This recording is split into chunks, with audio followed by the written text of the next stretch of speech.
Hello, everyone. Welcome to Conversations with Sekani, a podcast for people in their 20s who are trying to figure out life and not get lost along the way. Today's guest is Lindsay, a somatic practitioner and founder of Lingua, whose work centers on helping people reconnect with their bodies, their breath, and their sense of presence.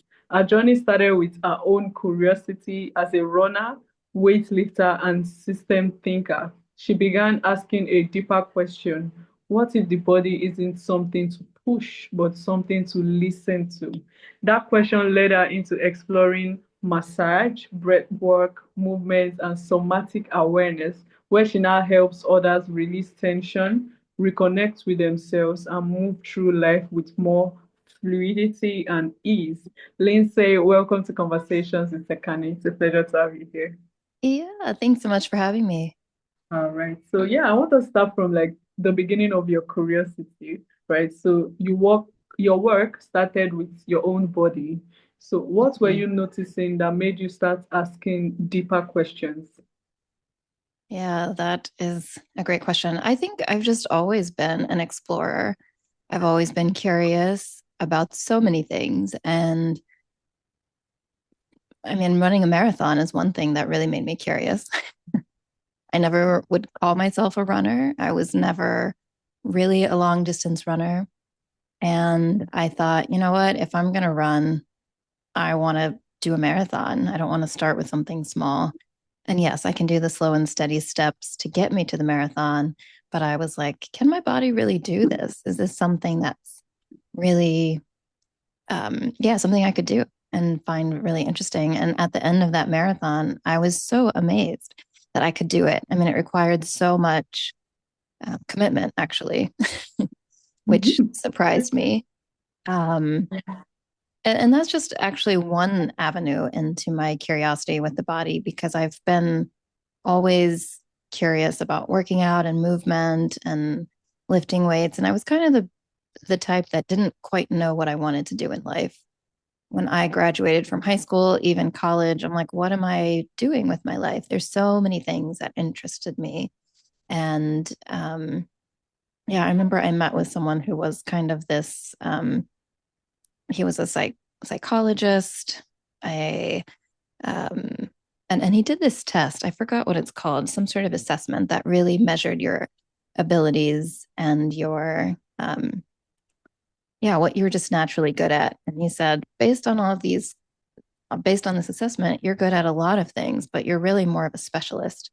You look like a generalist because you have all these abilities and interests, but um, but he said it might take you many years to figure out what your path is. And I was probably like 27 or 28 at the time. And I thought, no way. Like, I don't want to spend a lot of time on this because I was always like, I want to do everything as quickly as I can. I even graduated from college a year early because I just always wanted to experience life as fully as possible. And so, yeah, I'm kind of going a little bit non-linearly to get to this place of my curiosity. But I think the marathon is really what pushed. I've had this range of experiences, and even emotionally, I've had. Um, oh, can you still hear me? Okay. Yeah, yeah, I can. Yeah, so I've always just been sort of curious how things interact or intersect. Where is it my body that is giving me information? Where is it that my mind is giving me information? My thoughts, I should say, because I think our mind is our body, right? But I'm just interested in how to be more connected, how to be more congruent. So that's been in my own personal experience, and then also in working with others in a variety of ways. I've always been curious about this thing with congruence. All right. So wow. While you were talking, I remembered like something that happened when I was much more younger, right? Mm, So yeah. while I was reading your intro, you Mhm, said that why instead of, pushing our body, why don't we listen to our body? mhm, Right? So mhm, yeah, it made me remember that instance when I used to run, we used to do relay races, right? So there's mm. marathon and then there's a very short race. I think it's called relay race. So they put me in marathon, right? because I was a good runner, but they put me in marathon. I could run, but not for long, right? So I disappointed everybody. Yeah. Oh no. Yeah, but when you put me in relay, I Mm, ran. I would give it my all, and then I win, mm, right? But if you put me hmm where I don't belong, I don't hmm win. So I had to listen to my body, right? And just, Yeah. I don't want to push my body. I want to listen to what works for me. And yeah, I hmm figured relay works better than marathon. I don't know if this my sample makes any sense to you, but I just thought Yeah. about No, it. it totally makes sense because there's a sense of overriding the body, I think, right? Not really being aware of pain or feeling it and saying, I'm going to push through it, or this idea of maybe I can stretch it out or I can do these movements. But really, I've found in my own experience that's kind of just adding a pattern on top of a pattern rather than creating more of a connection with self. And it doesn't always have to be that way, really. I think it depends on so many factors because what works for one person might not really work for someone else, and what works for me might not work for me based on the state that I'm in today versus tomorrow. And so I think there's so much nuance into all these methods or things that or approaches to address pain or discomfort. And what I have found is really just sitting with it and being with it is really what allows that pattern to soften and something new to emerge. So, yeah, I can do all these things, or we can all do all these things, right? Where it's like, wow, look what my body can do. It's so amazing. And then sometimes it's like the response to that can be, oh, now my body is shutting down a little bit in this type of environment. And so I think yeah, for me, some of my physical activity has made me aware of what my body can do and also listening more to, yeah, can I run these 10 miles today? And also really the effective discipline, I think, because there's something about the slow and steady that I think is really the way to be connected with oneself. And that's been my journey all these years. It's yeah, I can push and do all these intense things which feel great, but am I doing that as a way to escape myself, or is it helping me actually be more connected with myself? And so that's been my curiosity really underlying all my life experiences. All right. Wow. Okay. So yeah, should I say I'm glad you figured some of these things out, right? And it makes me, want to ask about listening, right, versus Mhm. pushing, right? A lot of us Yeah, are used yeah, to yeah, yeah. we are used Yeah, to pushing through discomfort, right? yeah. So what changes when we start listening to our body instead? Yeah, that's a great question. Really, I think in my experience, it's about slowing down. And slowing down, I think, is a little bit counterintuitive, especially for me as someone who likes to do everything as quickly and as directly as possible. But yeah, being hospitalized and being forced to stop all things, or with the pandemic, there's so many ways I think that we can experience an opportunity to slow down. And sometimes that slowing down can be very, terrifying.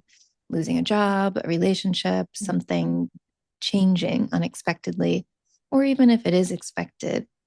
So I think really just sitting with the discomfort of slowing down is where one can be with presence, where I can be with presence. Because when there's so many different things to do, and there's so many, there's YouTube, there's thoughts, there are books, there are, taking a walk outside. And all of these things can be very helpful and useful. But I find that when it's escaping pain or discomfort, it's not as helpful.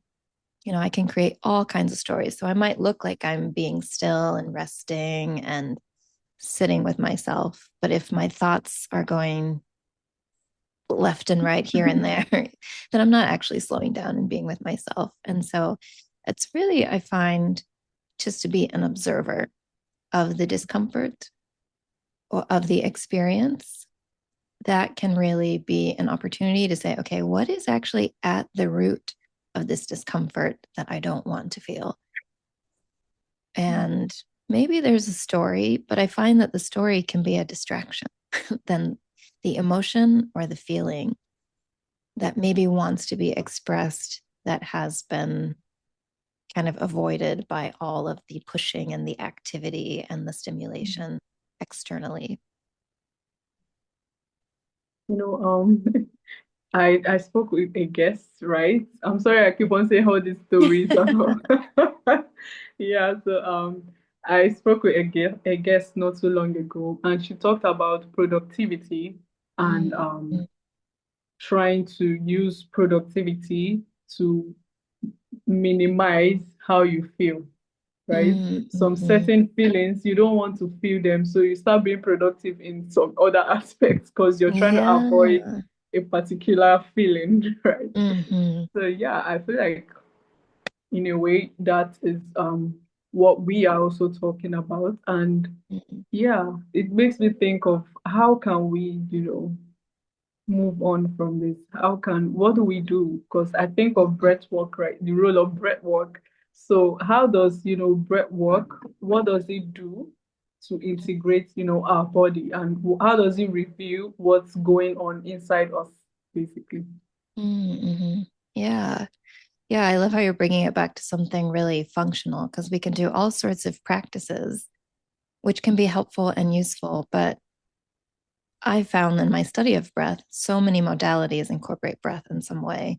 It's also, when we're born, that's the first thing we do. We take a breath, and it's the last thing we do before we go somewhere else or our life ends. And I find that expressing through breath and even with sound can be really helpful. Because we also breathe consciously or really unconsciously, but if we do it more consciously, it can also connect us to presence. And so there's something that can happen with our breath when we're panicking or when we are less present. Maybe even our shoulders are tight and we don't even realize there's something even our physical posture can do that interrupts breath. And so I find that even doing body work and massage can really help reorganize the way the body posture holds and moves breath. So it's so interesting on so many levels, but I find that just pausing to notice one's breath is really a way to be more connected to oneself. And yeah, there are ways you can increase your breath and create a more sympathetic response rather than a parasympathetic response or vice versa. And so I might be getting away from your question a little bit, but I do feel that the breath is a very, very, it's always a great start to notice, okay, what is happening with my breath? And where am I holding tension? Where can I soften? And that's a way to get out of a trap of being stuck in thoughts. Okay, talking about like holding tension in the body, right? Mm. So how does like stress or emotional experience, show up physically in our body? Mm. Yeah. Well, there's so many theories and studies around these things, but a lot of what I like to do is around just my own experience and my own body, and also working with others. I find that there's a variety of responses we can have. So, something we didn't quite get to complete or experience fully, we might sort of freeze or contract, or we might do a lot of activity to avoid that. So there's so many ways that we might compensate for something that did not get to complete. And it could be from a variety of ways, right? It could be something emotional, it could be something physical, like taking a step and missing a step, right? Or missing the height difference. And so if we don't complete something, then our body might contract rather than soften and let whatever that is complete. So we're kind of absorbing the shock I guess is one way you could think of it. And so if we continue holding that rather than letting it release and soften and let go, we might just create a new pattern. And sometimes it might not even be something that we're thinking, right? If I'm always holding my phone like this and my head is always in this position, my body might say, oh, well, let's just hold in this particular way so that it's easier for you. And then as your body starts to develop a different posture, it also changes how you observe the external world. And so I find that breath is really a great path. So if there's constriction, noticing that constriction and trying to breathe into it, whether you're physically doing that or not, sometimes it's just the intention of it, can start to allow your body to soften around that place. And yeah, someone can help you. And sometimes that can be a more direct way, whether it's through touch or through talking through it. Sometimes it's something that needs to be expressed verbally or with some kind of sound. Yeah. Oh, okay. All right. I feel like I've learned so much just now. I've learned things that, I never thought about them, right? So Oh, yeah, thank interesting. you. Yeah. Yeah, of Thank course. you. One All one thing right. I will say though, this is my own experience. I think sometimes when we work through something or move through something out of excitement, it can be easy to say, oh, that's why I did that, or it's because of this thing Oh, I did, or because I slept this way, or because I had this experience. And that may or may not be true, but I find that sometimes to create a story around what actually happened can just create another pattern of tension somewhere else. And so when that thing releases, allowing the experience of that feeling to just be a feeling and not a new story actually is even more impactful. Thank you, Lindsay. Thank you for this powerful conversation about, presence, awareness, and reconnecting with ourselves in a more deeper level, right? So I feel like, people don't really know that they could connect with themselves Mm. aside from like the surface level connection we all just have, maybe feeling some kind of emotions, but they never take time to sit and actually think about their body and their soul. I feel like soul is also included, right? Just think about yourself. So yeah, it Yeah. brings me to like my final question, right? It's about flow and fluidity. So you Mm. used words like flow and possibility. So what does it Mm. actually feel like when someone begins to experience that? Yeah, great question. Well, I even was just noticing now when you were talking about body and breath, I was like, well, what's my body and breath doing? And I noticed, well, I could be softer. Oh, Um, but thank you. so I took a little bit of an exhale and I noticed my body soften a little bit. But I think when, at least my experience, when there's tension, that tension can be such a distraction, especially if it's painful or, for example, if I've got some pain in my shoulder, it might take some of my attention, right? Oh, every time I do this movement, I have this pain. I might Google, how can I do something to address this? Why do I have pain? I might go see this person, that person, physical therapy, and all those things can be great and helpful. However, if I have the movement and there is no constriction, those thoughts, that energy can go somewhere else. And so um, I find that the absence of this constriction really allows more space for possibility or energy to move in other ways. It's okay. So yeah, thank you, Lindsay. Yeah. I've learned a lot already. I've learned No, so I'm so glad. much. All right, and it brings us to the final segment of my podcast. It's called the Okay. rapid fire segment. Oh, So, okay. all right. So starting now. All right. The body communicates through The body communicates. True or false?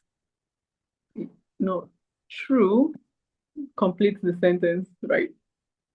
Oh, yeah, definitely the body communicates. Yes. Right. So I don't know if you understood it, right? The body communicates through dash. You're like to fill in the gap. Mm, just fill in the gap. Yeah, I think the body sends lots of signals.